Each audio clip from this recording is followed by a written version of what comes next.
selain Ridho Ramadi? Pak Ridho Ramadi, Dr. Ridho Ramadi. Ya. Jadi hasil dari kami tentang 99,9% palsu itu tidak berubah, tidak bergeser satu mili pun. Ya. Bahkan sampai the last minute, kami akhirnya sama seperti klaster satu tadi dipertunjukkan sebuah barang yang diklaim itu adalah ijazah asli, katanya ijazah analog dari seorang yang namanya Joko Widodo. Saya harus berkata dengan terus terang, saya bukan hanya hobi komputer, saya adalah seorang tukang potret sejak zaman analog dulu. Saya memotret sejak zaman film seluloid, dan saya bukan hanya bekerja di lapangan sebagai tukang foto. Saya adalah orang yang juga bekerja di kamar gelap. Jadi saya mengerti bagaimana komposisi kalau misalnya kita pakai fixer, kita pakai pengembang, film itu dicuci, kemudian dicetak, kemudian kertas film apa, dan untuk pas foto yang tertempel di barang yang disebut ijazah itu, saya dengan lantang dan tegas mengatakan saya sangat ragu bahwa itu usia sudah lebih dari 40 tahun.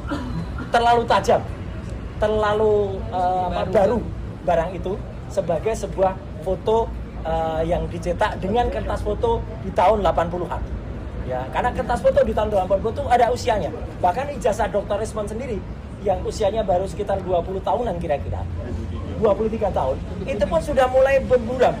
Ya, ini masih sangat tegas dan jelas.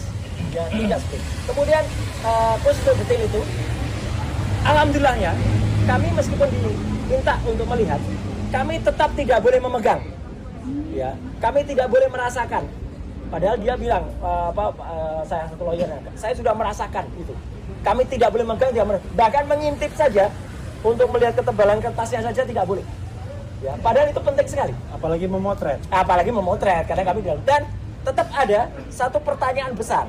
Karena dalam yang disebut-sebut sebagai ijazah itu, ada sebuah goresan di sebelah kiri, ada sebuah garis yang itu menurut saya tidak lazim untuk sebuah ijazah.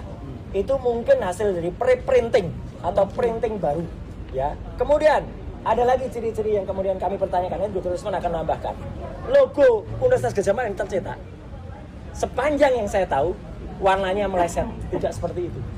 Warna logo UGM yang bagus itu emas. Ya. Dan kalau sudah lebih dari 10 tahun atau 20 tahun, itu akan dalam bahasa Jawa, ini istilahnya silakan dikutip, bleber. Ya, bleber itu apa? Kemudian pecah, mengembang. Karena tinta dulu tidak sebaik tinta sekarang.